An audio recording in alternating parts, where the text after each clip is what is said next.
on the evolution of the firearm. That was a whole lot of fun. I hope you guys tuned in and enjoyed that. And on the third part of that series, I talked about the AK-47.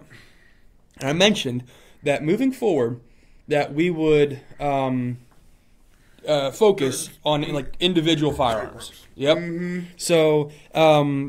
So that's what we're doing today. We're gonna jump into the AK-47 a little bit, and we actually do have a special guest with us today, and we're gonna introduce him here shortly. But first, we're gonna run down into a real quick introduction or a quick recap of the history of the AK-47. So I wasn't here for that one, but now I'm here. So he's here.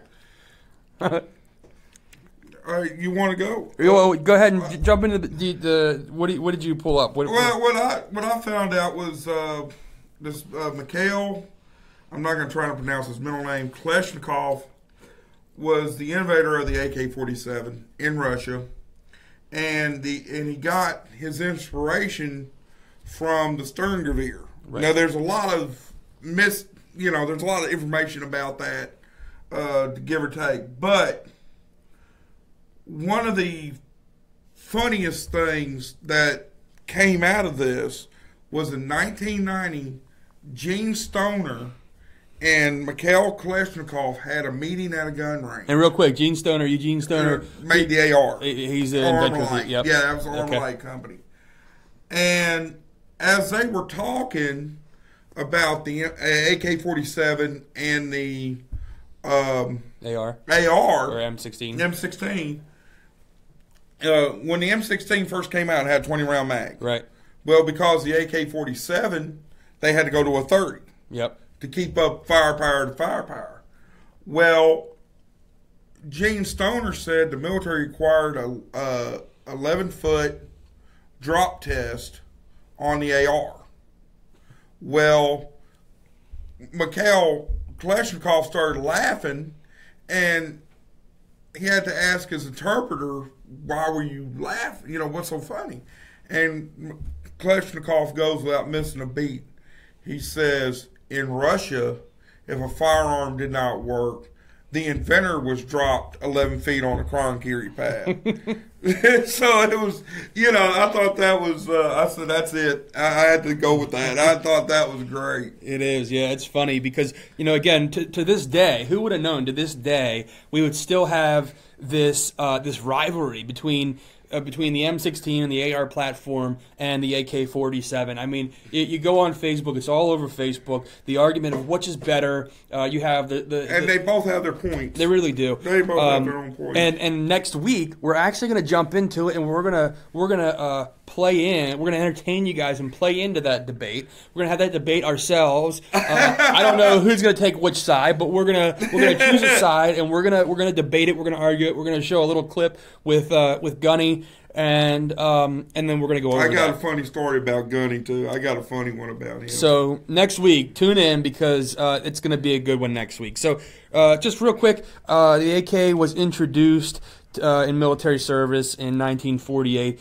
Some of the other history we're going to jump into with our guest here. And the guest that we have today is Jacob. Jacob Slagle. Learn123. The YouTube channel. He's a YouTube superstar. We're going to bring him on here in just 1 second. Let me hop over and make sure this is all set up properly, and I'll jump back and we'll get into it. I'll take over. The AK-47, like you said, went into 1948. But one of the things that I don't think a lot of people realize is when the AK first hit the battlefield, they were in special bags. They were classified weapons. It wasn't until until Southeast Asia where they really became known to the Western world, the free countries, because they were all Warsaw Pact weapons. So that was a deal about that, and the only reason why they had the SKS was for drilling purposes and also marching and also for support troops. It was not supposed to be a primary weapon for military, assault troops. That's where the AK came from. How you doing, Evan? Can you hear me? Can you hear us? I can hear you fine. Jacob. Can you hear me? Oh, we got our earbulbs. Here. Hello? Hello? Yeah, I can hear you, Jacob. Hold on. I can hear you. Ears Good. here. I can hear you just fine. Perfect. Yeah, we got to get our ears on here, Jacob. All right. Maybe I should put mine in? Here goes plug in right in the front. Can you hear me? I can hear you. Yeah? You got us, Jacob? Oh, yeah. I've heard you the whole You got time. me, Jacob? I've heard you the whole time. Can you hear me? Can you hear? Put your ears on. I can hear you. I we can gotta hear turn- you. Good. Yeah, hold on. Yeah, hold on. Good. I can hear you fine. Yeah. Can you hear We got to me? turn the volume up, Jacob. Can you hear me? Can you hear me now? Can you hear Yeah, me I now? can hear you now. Can you hear me now? We There got we to Turn go. the volume up. How's it sound? Good. Yeah, all right. All right, cool. Yeah, I hope hey. that it's going, I hope the viewers can hear me. Yeah, we can get. We're perfect now, brother. We're golden. We learned. right. We All learned right. from last time. Yeah, audio's great. Audio's great this time, at least on my end. It is. Yeah, it's I'm great hearing here, y'all too. fine. Good, good, Yep. good, cool. Awesome. So, yeah. thanks for having me on the show, guys. Oh, Awesome. no problem. We love having you. All right, so what are we talking about today? Warsaw pack weapons. Warsaw packed weapons.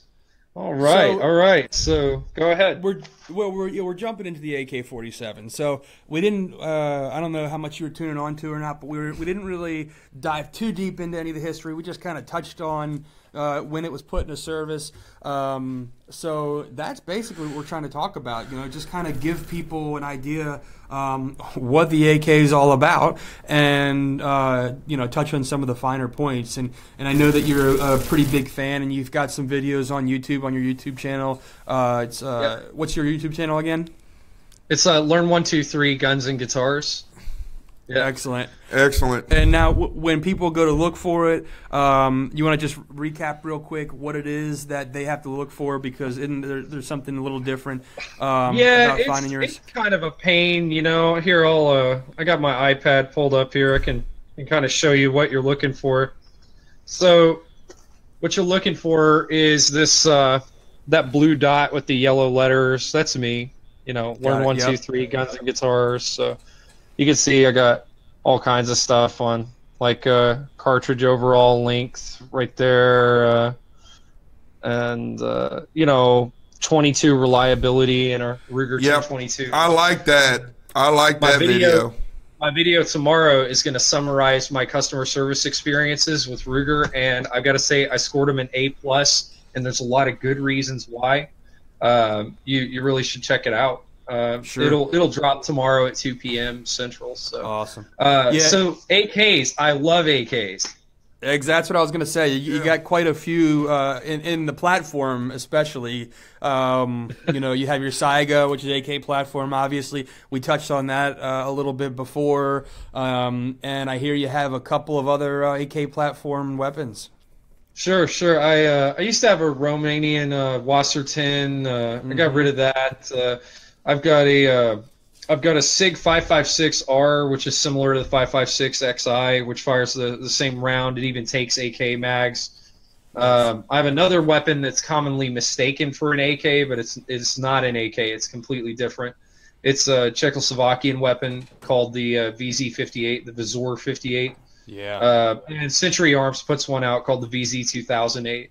So it's a really nice 30 caliber semi-auto sporter rifle, you know. So it's definitely not an AK though. Believe it or not, it has less total parts and less moving parts than an AK. Wow. Who would have thought it? On the Century Arms, is that still in production or No, it was a very limited run. To my knowledge, it was called the VZ 2008 because they were only made in 2008. Oh, okay. So, yeah, they're yeah, right. You snooze, you lose. You have to You have to get while the getting's good, right? Yeah. Right? Yeah, exactly. Well, I tell you what, I've always been an AK guy myself, and as a matter of fact, up until just a couple of years ago, that's all I owned, and I said that's all I'm ever gonna own because I really did believe in it, and I loved it, and yeah, then I would be lying, because I actually despised the AR platform. I didn't like it. I played into the age-old rivalry of AK versus AR, and Well, we're not getting political here. Right, I know. But then I just built one. I bought in 100%. Well, I tell you what, AR. I've built 4 ARs now, and yeah, you really hate AR. and I own one, and it is my main, my main battle rifle, I guess we would say. And I absolutely love it, and I love the AK just as much as I always ever have. But it's funny because that's where I started. I always said, like, absolutely not. I'm an AK guy forever. I mean, you can hand this thing to a 6-year-old in Africa, and they'll fight a war for you. Yeah, not funny, but it's true. I mean, I wasn't laughing at that. It was just the fact that I think what is it? Mozambique has got the AK-47 on their flag. Right. It is Mozambique. Mozambique has an AK-47 on their national flag. Yes. There's over 100 million different AK variants in the world. 75 million of them are the original AK-47, which what most people around here have is not an AK-47. Of course, everyone likes to call it an assault rifle on the news and everything, but it's not. It's a civilian legal semi-auto sporter, okay? And even then, if it was full auto, it would be referred to as an AKM. The M is for modernized. That means it's made out of that stamped sheet metal. It's not a milled receiver. And then, of course, you have an AKS. The S refers to a folding stock. AKMS would be a sheet metal AK with a folding stock, right? So, so why do we call them Warsaw Pact weapons, right? To know what the Warsaw Pact is, you have to know what NATO is. The Warsaw Pact was a response by, I believe it's Czechoslovakia, Poland, and one other country at that time who, when West Germany was added to the North Atlantic Treaty Organization, NATO, okay, which we've all heard of, like the 7.62 NATO round. Right. We've heard of the 5.56 NATO round. Well, the reason for that, you've got NATO, so you've got West Germany, you've got France, you've got England, the United States. You want them all to fire the same ammunition. You want them to have some modularity to their weaponry. And so the Warsaw Pact was formed for the communist bloc countries, I believe in 1954 during the Cold War. And of course, the height of the Cold War. Yeah, 1954, the original agreement between a couple of the Soviet satellites blew up into a way bigger agreement that was that we refer to in the West as the Warsaw Pact, but it's been that treaty has been known by 20 different names, and it was a trading bloc. It was just pick your language. It had every member state had its own different name for it, and so Warsaw Pact weapons have some similarities about them. You've got you have the Warsaw Pact 30 millimeter round. I believe they call the AK round the M43 over there. You had the 7.62 pistol round, 7.62 by 25, as you'd see in a CZ52. Tokarev, the Makarov fires the 9x18. And so these were considered Warsaw Pact weapons, Warsaw Pact calibers. And so something else, Warsaw Pact had a certain kind of sight, right? We're used to that sliding rear aperture sight. You'll see that on Dragunov SVDs, PSLs, Volmets. All of them. You'll see that on AKs, on VZ58s, on Simonov SKS carbines.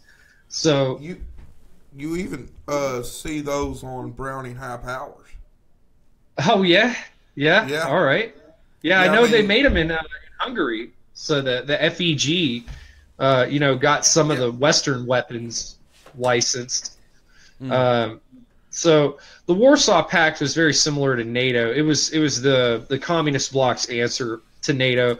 The cool thing I think about it is bayonets. Actually, the Warsaw Pact bayonets will fit just about any Warsaw Pact weapon. I don't know that. So yeah, it's pretty neat. Yeah. So yeah, I remember when you could buy a Dragunov for $1,000. I mean, as back when they were being imported from Russia. Take me back. Those were the days. Those were the days. Yeah. Yeah.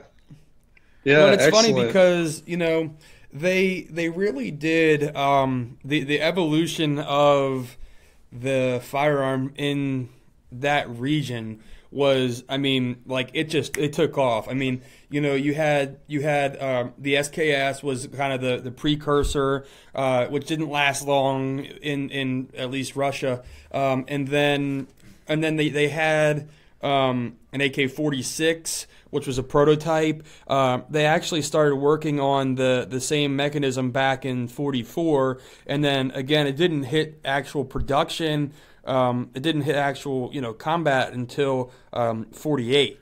Yep. So that's 4 years worth of tinkering with these things to try to perfect them. Well, the SKS came from the SDV-40. Right. Yep. SVT-40. Yeah. SVT-40. I apologize. SVT-40. Yeah. And they had series before that too. It was a semi-automatic 10-round box magazines, detachable. But it fired the what was it? The 7.62 by 54 rims. Yep. Right. Yep. So the AK, wow. I mean, what a battle-proven rifle. It really is.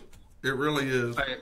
I have a list of wars here that the AK has proven itself en masse in these wars. Would you care for a listing? Yeah, go for it. Yeah, go for it. The AK-47 has served in. Yeah. Okay. So, Hungarian Revolution, I better take a deep breath. Hungarian Revolution of 1956, Colombian conflict, Moro conflict, South African Border War, Indo-Pakistani War of 1965, War of Attrition, the Six-Day War, Yom Kippur War, Ogaden War, Vietnam War, Laotian Civil War, Cambodian Civil War, Cambodian-Vietnamese War, Sino-Vietnamese War. I'm about 10% through the list now. Good. Go for it. We got.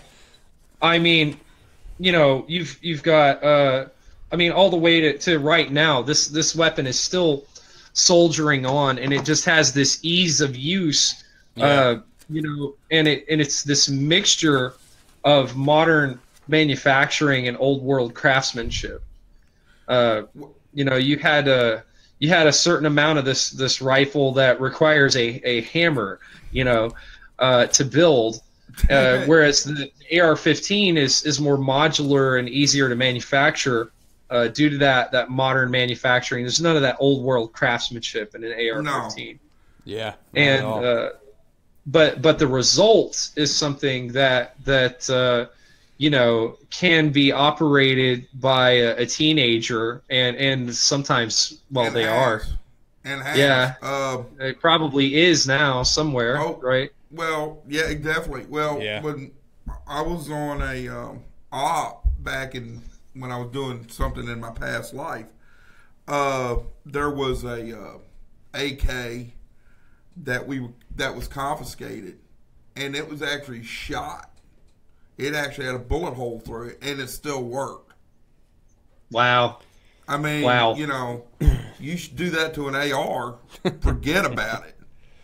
I've never seen it, but I've heard a story of a video that circulated back when the internet was very new, you know, late 90s, of, I believe they were Afghan soldiers doing the whole, you ever seen Terminator, you know, when they find the chain out in the desert and they pull on the chain and it opens up this cache of weapons? Yeah. Well, they did that, and so they unbury it out of sand, and they open these barrels of crude oil, they reach in, pull an AK out, and they store it with a round chamber. So they slide the safety off and point it in a safe direction, hopefully, and pull the trigger and empty the magazine out. And then they dip the whole gun in crude oil, you know, pop a new magazine in. It's clean. It's ready to go. You know? Every time. It goes bang every time. Yeah, absolutely. Well, I tell you what, I was just reading here that the let's see here, the AK has the service life of an AK is roughly 15,000 rounds is what the recommended service life is. But I tell you, I know people that have like 30,000 rounds through theirs, or if not more. And I know people that have 15,000 rounds through theirs and have never cleaned it once, and it still fires. I mean, it's just these things are so robust, they're so simple, and they're so they have so much going for them. I had one manufactured by Hesse Arms. And I'm not going to get into the details of how I got it, but I'm going to say that basically this was a weapon that was used in the Middle East by our enemies, because at early stages in Iraq, the U.S. would leave huge amounts of like everything behind: weapons, tanks, ammunition, tents, sleeping gear, cookware, you name it. It was all left behind when they moved from place to place, because the cost of bringing it back or moving it even with them was so high that they figured we're just going to leave it. Well, that's that famous video of Vietnam when we're living in Vietnam. They just pushed that Huey off the deck. Well, and so the bad guys got crates and crates and crates of 5.56. So they would import some of these Hesse arms made right here in the U.S., AKs in 223, 5.56, and I got one back here.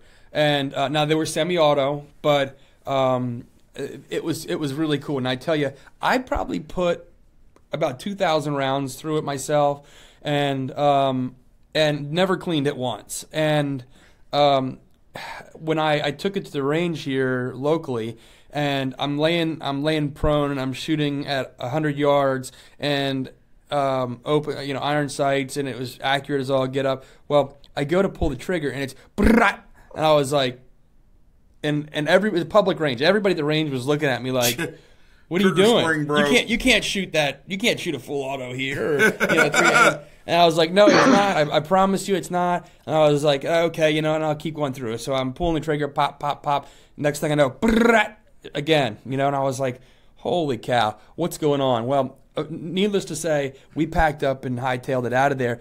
As we were pulling out of the parking lot, DNR agent who oversees the public range pull in, and like, we just booked. We're out of there. Well, I got home and I pulled the whole thing apart. Well, it was so dirty that actually the sear was it wouldn't function. I mean, the hammer would just back and forth, pop, pop, pop, pop, yep, because there was so much carbon buildup. Which so the trigger hook is not resetting over that hammer because it's just too gummed up.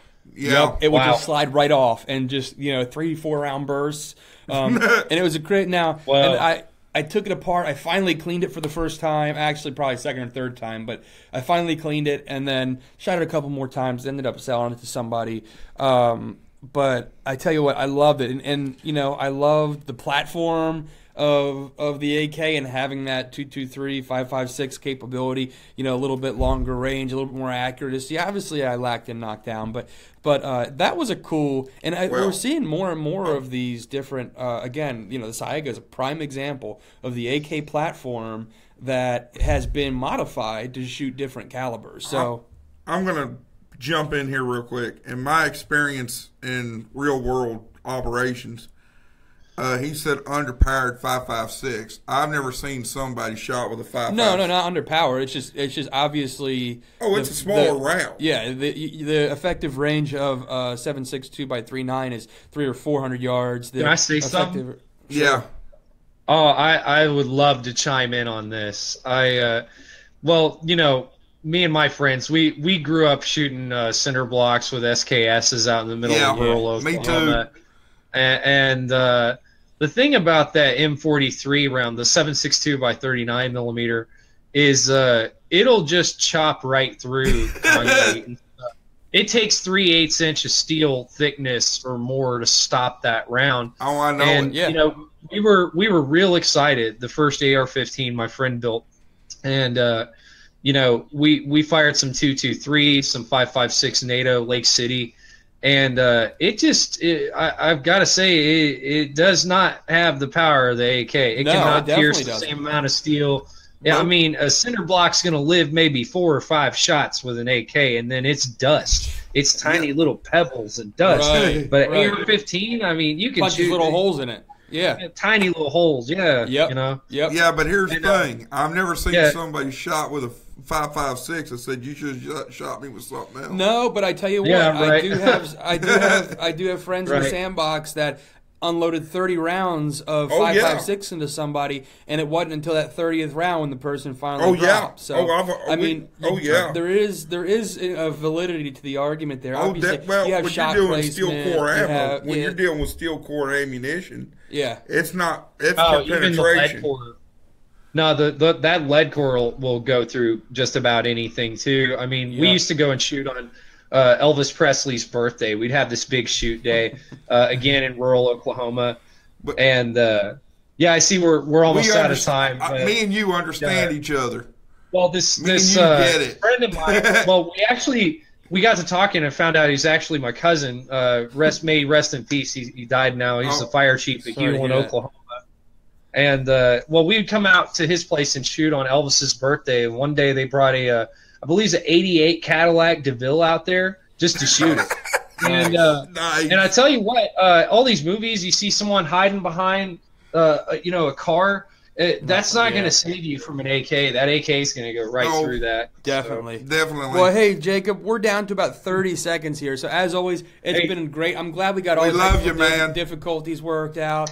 Good discussion. We're going to have you on again here soon. Yeah, the we audio's have- great. Thanks for having me back, guys. Deplorable General, 100% awesome. Thank you. Guys freaking rock. You too, Jacob. Hey, Thank take you. care. Take care. Later on, y'all. Okay, so hold on, don't hold it. No. I'm Andy, I'm Evan. Deplorable General, over and out. Oh, now we can kill it. Merry Christmas. Merry Christmas. Look, it says Merry Christmas up on the